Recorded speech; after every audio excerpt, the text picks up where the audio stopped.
Hello guys, ano naman yung CR ni Xiaomi flavor coffee.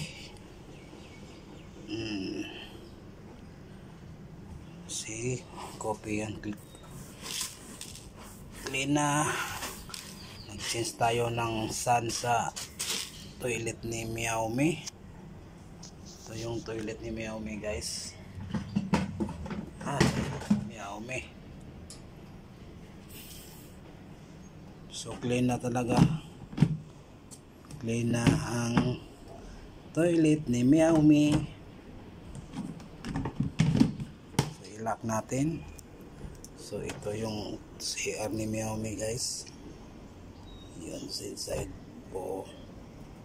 May door siya. Tapos i-lock natin dito. I-lock din natin dito guys. Yun. Kompleto na. Clean na clean. Bango ang bango ng CR ni Xiaomi guys.